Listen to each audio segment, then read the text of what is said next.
Hello, good evening. Welcome to Business Live. Today, we explore the economic legacy of the late Jerry Rawlings and how it shaped current happenings as he has finally been laid to rest. Also, the IMF forecasts end-of-year inflation of 8.7%, signaling likely drop in the cost of loans in the coming months. We have details on this. Plus, the sale of ebooks grows significantly amid COVID-19. On the business van today, we tell you how one entrepreneur is taking advantage of this. Hello once again, you're welcome to the program. We're taking a short break. We're right back with all the business stories to stay.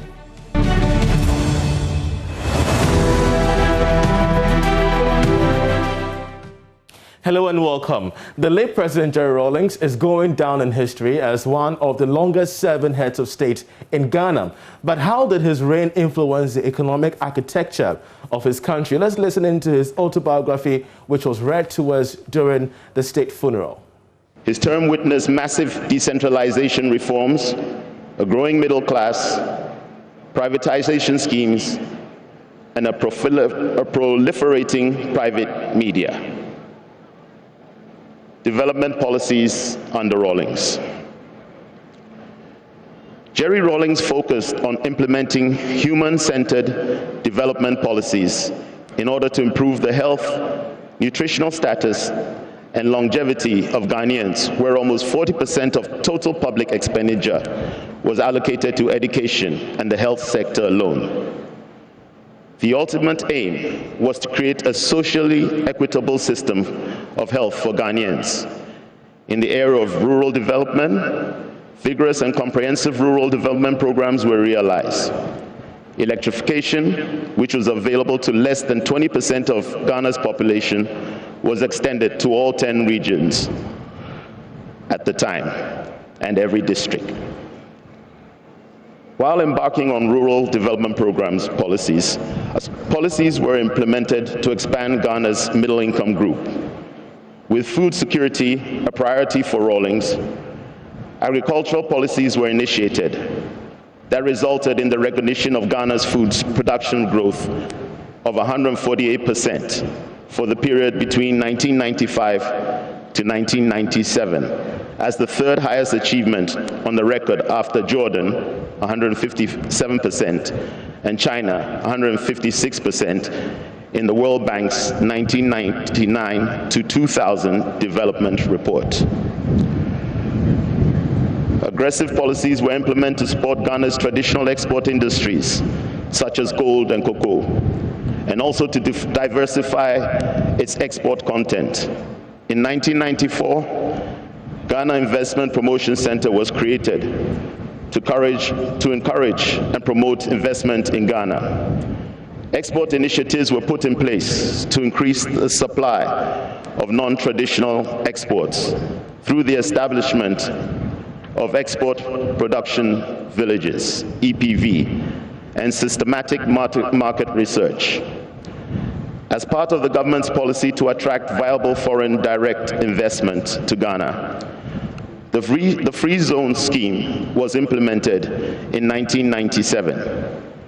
This was an extensive and generous incentive package for investors interested in developing and operating free zone enclaves in single factory free zones in Ghana. International relations. Under President Rawlings, Ghana remained committed to peace and stability within Africa and internationally through its pursuance of a policy of good neighborliness along with the country's common borders. Well, let's stay a little longer on the legacy of Jerry Rawlings, because under his tenure in the Fourth Republic, we saw massive economic reforms, some of which has been laid out to us in his biography there. It's very interesting for us to know that he came up with the Economic Recovery Program of 1983, of which to get the prices right by devaluing the exchange rate, increasing real interest rates as well. Also, the entire program was to reduce the fiscal deficit sufficiently to eliminate the need for printing money, as well to liberalize the economy, including the foreign sector, by encouraging markets to function. As well, he also introduced various, interventionary projects under his tenure, of which we saw the Vision 2020 initiative. And under this aggressive initiative, it was targeted that Ghana should reach a middle-income country status by 2020. We have reached there, thankfully, even though it is a lower middle-income country in this regard. Also, those were the bloom years of the Asian tigers, and upstarts like Ghana looked at the Southeastern Asia with envy. This was the model for development under Jerry Rawlings' administration, and of which we celebrate him today, even as he is laid to rest. Away from that, Ghana's economy is projected to grow at a rate of about 4% this year. Now, that's according to the International Monetary Fund's latest updated World Economic Outlook report. This is consistent with Moody's 4% and Fitch Solutions' 4.8% projections. According to the fund, Ghana's growth rate will be the highest in sub-Saharan Africa with a regional average of 3.2%. There is more in this report. Assuming the pandemic fades in the second half of 2020 and that policy actions taken around the world are effective in preventing widespread firm bankruptcies, extended job losses, and system-wide financial strains, we project global growth in 2021 to rebound to 5.8%. Now, this recovery in 2021 is only partial, as the level of economic activity is projected to remain below the level we had projected for 2021 before the virus hit. The cumulative loss to global GDP over 2020 and 2021 from the pandemic crisis could be around $9 trillion, greater than the economies of Japan and Germany combined. Well, that was the chief economist at the International Monetary Fund, Jita Copinter there. Meanwhile, the IMF is also forecasting an end-of-year inflation or consumer price at about 8.7%. That signals a likely ease in the cost of loans in the country this year. So how will this impact consumer and business spending? My colleague Charles Nixon Yabua has more. This is consistent with Fitch Solutions' 8.5% forecast, and it comes at a time when the Monetary Policy Committee of the Bank of Ghana is holding its 98th meeting to review development in the economy. There are high expectations for a slight drop in lending rates for the next 3 months. Inflation, which is an increase in the overall prices of goods and services in an economy, is an important determinant in the cost of borrowing, and therefore the Bank of Ghana views it as crucial in pricing its base lending rate. The expected lower inflation will boost the economy, hence encouraging savings, investment, and also deepen the nation's international competitiveness. It will also facilitate the cost of doing business for companies and as a result increase their profit margins. An increase in the bottom lines of enterprises will also trigger expansion and job creation. Coupled with other economic indicators, a lower inflation will stimulate stock market activities and shore up share prices. Inflation will remain within the 9 and 10% bracket for the greater part of last year. According to the Ghana Statistical Service, financial services, recreation, sport and culture, as well as education services inflation remained very low in 2020. Now, the Suame light industrial area in Kumasi is facing imminent and gradual collapse, hence the need for immediate policy intervention. According to the master mechanic, Musa Abubakar, the Suame magazine is losing its steam due to the decline in the number of young Ghanaian artisans accessing training at the enclave. Here's a report by Mahmoud Nuruddin Mohammed. My name is Musa Abubakar. In the past, people used to call me Musa ABS because it was an inscription on our vehicle. In 1986, Musa Abubakar had to learn a vocation as financial constraints hindered his educational progression. He began to learn the craft of vehicular repairs and maintenance at Kidcom in Kumowu and later moved to his father's workshop at Old Tafo. 21st July 1989. In July 1989, I was working under one articulated truck when one of the boys mistakenly drove the vehicle over me. I was paralyzed for over 1 year.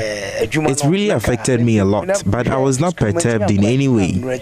My family advised me to stop working as a mechanic, but looking at my level of education, I had no choice but to continue.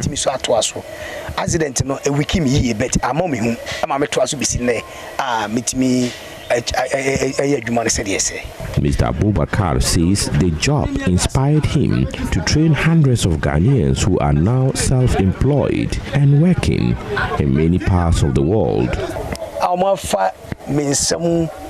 As an apprentice, I'm a poem who I am a Juma. I have trained between 150 people who are currently working across the world. Some of them are in Togo, Accra, Takrady, Asimfosu, Techiman, Tamale, Burkina Faso, Mali, Dubai, among others. Dubai, Minka, the whole world, baby. I'm saying, I'm Kala.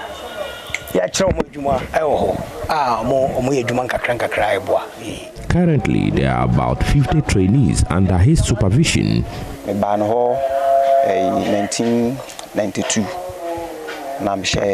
I started training under him in 1992 after junior high school. In 2003, I had to move to Burkina Faso to establish myself there. Me call Burkina Faso. The 2003 up to now, me that's all Burkina Faso. Customers no more. It be free. How could I be free? It be free. After being trained here, I still receive calls from some vehicle owners in Kumasi and other places in the country because of how effective and efficient I am. Whenever I come around, I need to come to my master's shop and help him before I ask for permission as a sign of respect.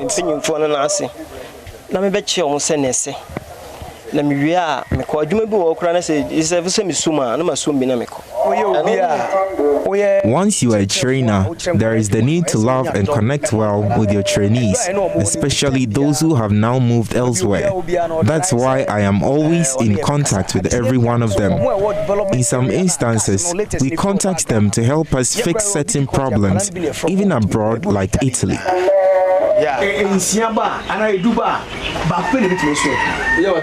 Mr. Abubakar uses the services of high-tech personnel to detect defects in vehicles, but he is worried that young Ghanaians are abandoning the once notable industrial area.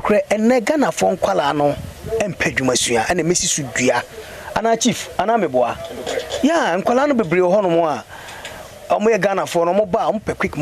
be very honest with you, young Ghanaians do not want to learn a handiwork. They want quick money, so they come here and leave within few months.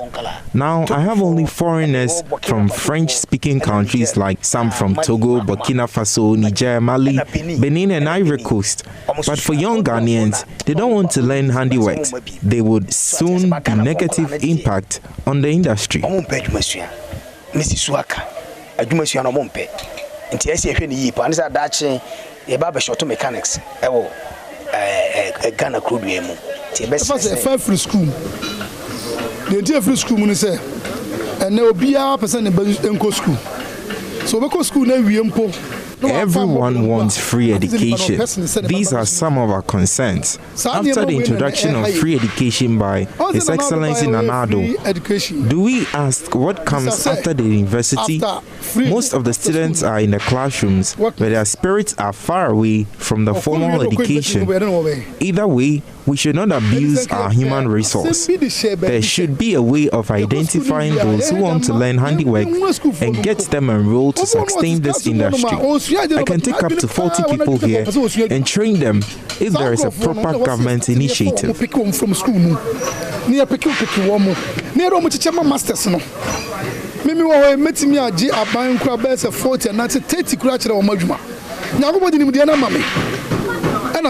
Richard Ado Jemfi is a manager at the Kumasi Vocational Training Institute.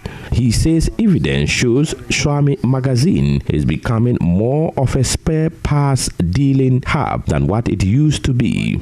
if you look at literature, Suame magazine is one of the largest artisanal enclave in sub-Saharan Africa.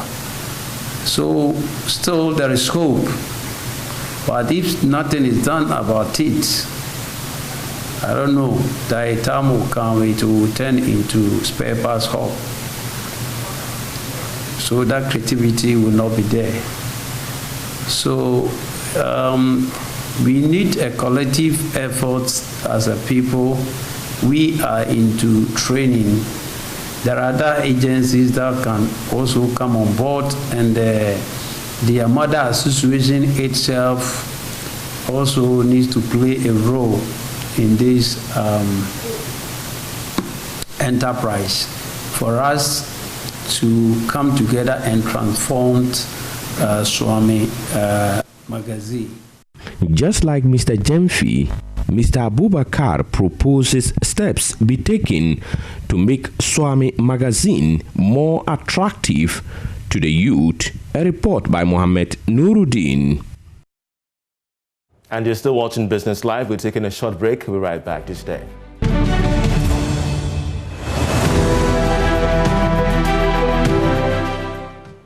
You're welcome back to Business Live. Let's now talk stories regarding COVID-19, because even though measures were put in place to avoid the port community from any transmission of coronavirus, the Ghana Port and Harbours Authority, as the 23rd of January, as at that particular date, has recorded a total of 542 cases. That's 542 cases of COVID-19. Now, this is out of more than 3,000 tests conducted by the Port Health and other health facilities, according to the Director General, Michael Luguji. Addressing a section of customs officials in Accra, the Chief Executive disclosed that the cases reported from the port community have not impacted businesses and its operations. He explains why. Initially, when a ship arrived in the port, the ship could come all the way into the port before Port Health would board it to do the usual checks. But as a result of the COVID and part of the measures, the preventive measures, we had to let ships remain at anchorage, in the sea, and we need to get Port Health personnel, customs personnel, and GPH personnel to use the boat to the ship and ensure that all crew on board are safe from COVID before we allow the ship to come in. And that was a major challenge, because many of us were used to just boarding the ship on land. And so having to flow people into the sea to board ships became a whole issue. People said they didn't have insurance. Their wives and children, when they die, what happens to them? We shall be keeping an eye on this, give you an update. Meanwhile, the sale of ebooks has grown significantly across the world since the outbreak of COVID-19. Now, the crisis is presenting an opportunity for authors like Joseph Yao Frimpong to publish their books online and make a few bucks. Joseph introduces us to the Reader app, where he publishes his pieces on this week's episode of the Joy Business Van. All over the world, print sales have deflated following closure of schools and library facilities. Few people are visiting bookstores during this period of the COVID-19 pandemic. Though print houses are shutting down, readers appear to be placing orders online for ebooks. Meet Joseph Yao Frimpong, a writer currently pursuing a master's degree in population studies at the University of Ghana. I like writing poetry because poetry really brings out my personal view about something in the society, what I think about events, and it makes me kind of express myself. And then I like reading because reading helps you kind of think about what others are thinking, and then make you go into your mind and then see how they felt while they were writing what they wrote. And then reading equally broadens your mind.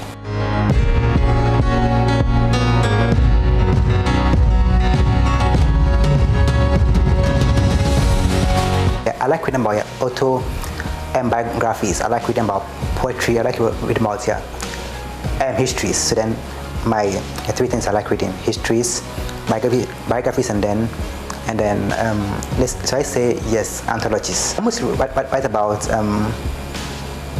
random stuff. It could be love, politics, demography. So then anything right, I find interesting in that point of time. Joseph's first published book was The Quietest, a collection of poetry and features experiences of heartbreak. After successfully publishing the hard copy, Joseph struggled to find a marketplace for the electronic version. He teamed up with a group of friends to create Reader app with proceeds from his book and contributions from his friends. Basically, we sat down to draw how the app should be, like the whole financial model of the app, and then we basically had to go and talk to the companies who basically to give us like the payment, right? API to receive and then send more money. What was supposed to help him publish his ebook now became an avenue for other publishers to display their work. The Reader app has a section for book publishing and a bookstore. The book publishing part has where you publish your book, and where you see your transaction, how many people bought your books. And then the book market or the bookstore has where you go to buy and then buy books. So once you buy the book, right, you can read the book on the app. You can't download any one book because once you download the book, it's very easy to like share it on WhatsApp and the rest. So then the app has a personal reader where you read the books you bought on the app.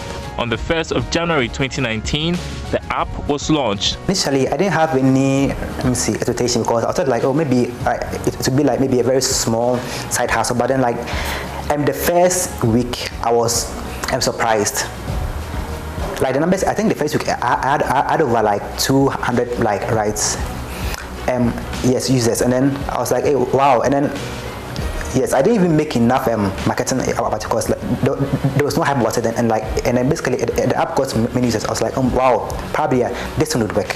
Reader app currently has over 1,000 users and 95 books on display. So how does Reader app make money? Once you publish a book on the app, then once someone buys a book, the author has 75%, and then the remaining 25% comes to like the company. Now, Joseph and his team have the task of marketing this app. And although the COVID-19 pandemic may have put a strain on everything, online bookstores like Reader app appear to be experiencing an uptick in patronage. As compared to the other months in April, we had like many new users coming to the app, and we had like many people reading books on the app as well. I think it was mostly about the motivational books, poetry, and then short stories. Joseph and his team hope to get more African authors on the bookstore. I simply want like to liberalize like book reading in Ghana, because maybe once you write a book, right, you should be able to publish the book, whether you have funds on it, because I think like funding is one thing, like that's basically keeping like books like on people's phones. So then once there's no barriers to book and publishing, I hope to encourage people to publish the books they write, right, and basically not to throw them away because of funds to do like the hard copy prints and the rest. Well, one thing is for sure, hard copies as we know them will gradually phase out, and more people will be turning towards ebooks.